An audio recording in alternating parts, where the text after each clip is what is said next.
Dear students, in this lecture, we are going to begin with the new topic conjugate space of Hilbert space H. So, the name of the topic is conjugate space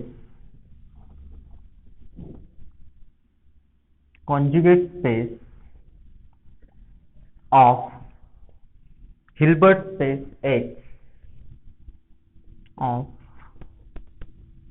Hilbert space. In this topic, first we are going to prove this result theorem. Let H be a Hilbert space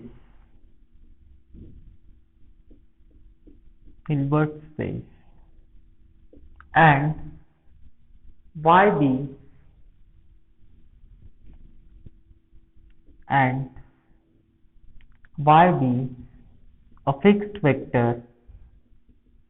Y be a fixed vector in H.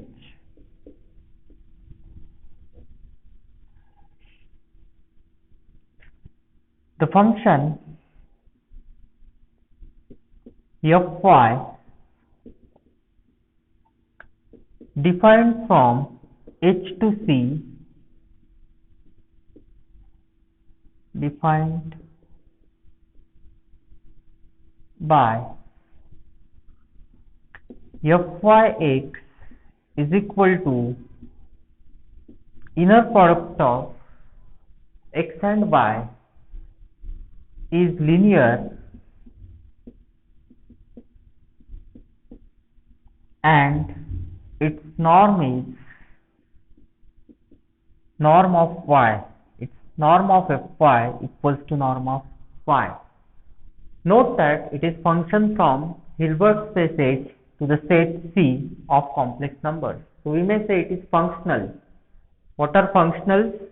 These are linear and scalar valued. So it is scalar valued because it is function from H to C. This is complex number, so it is scalar valued. So proof is quite simple. Here. We have, first we will prove that fy is linear.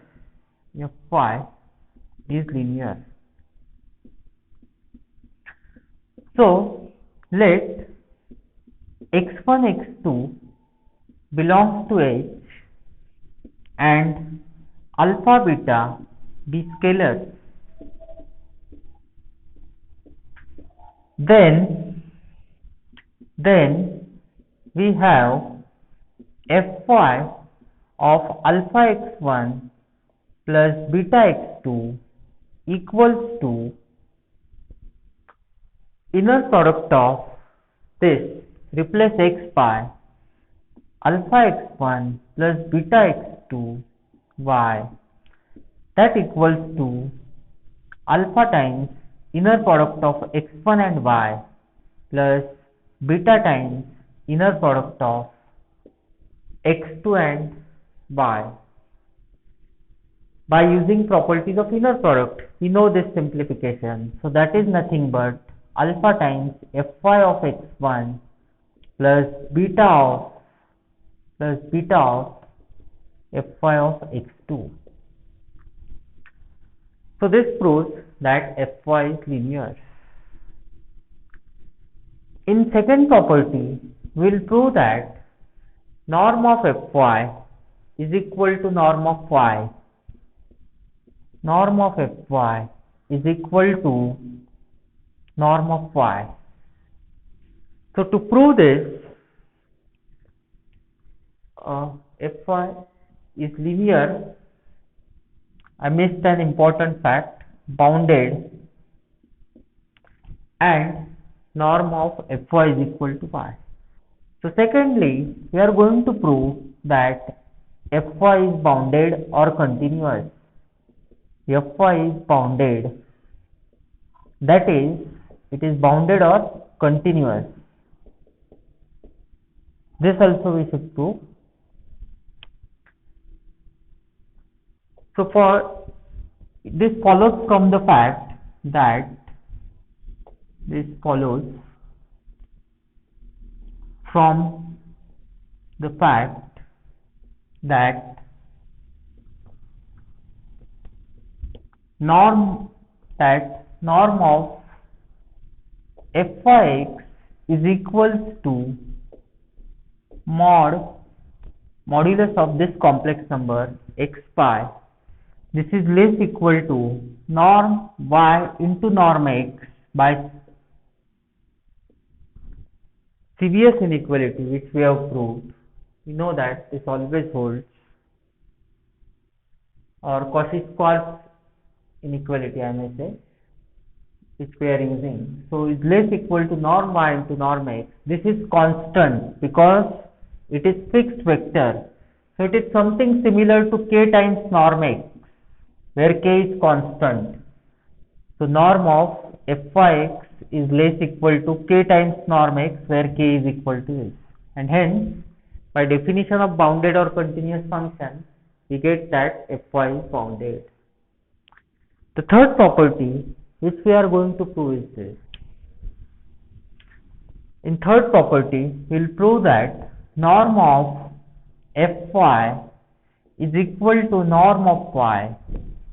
So in order to prove that norm of fy is equal to norm of y, consider first norm of fyx, as we have seen here, it is less equal to norm of y into norm of x. So this implies supremum of norm of x less equal to 1, norm of fyx. We are taking supremum with respect to norm x, so it will be, so norm y will be constant with respect to x as it is independent of y. So norm of y is less equal to supremum of norm of x less equal to 1 norm x, and that equals to, that is, this is going to be 1 because H is, we may assume H is non-zero Hilbert space, so this is equal to norm of y.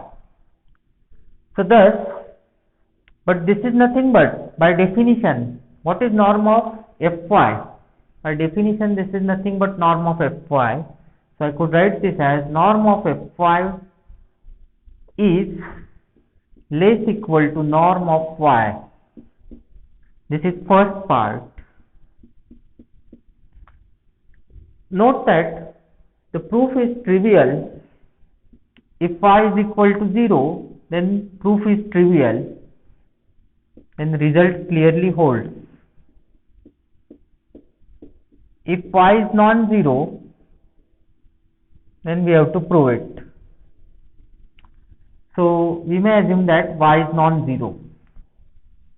Okay, so let us say y is non-zero. Again,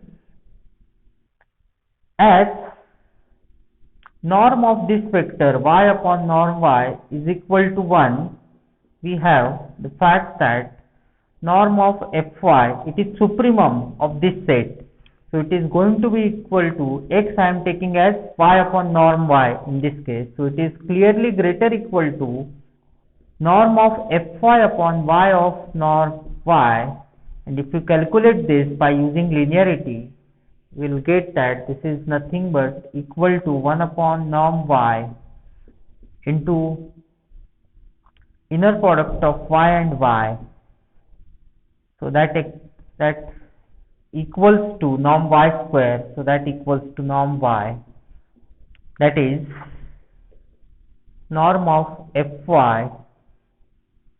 Norm of fy is greater equal to norm of y. Say this is our second statement, and from first and second we get the required conclusion. From first and second we get the required conclusion that norm of fy equals to norm of y. which is what we wanted to prove. So this is a very fundamental result which we will be using in proving this representation theorem that we are going to prove in next lecture. Remember this fact, the function fy or the functional fy defined from h to c as fy of x is equal to inner product of x and y is linear bounded and its norm equals to y. Okay, this completes the proof. Thank you.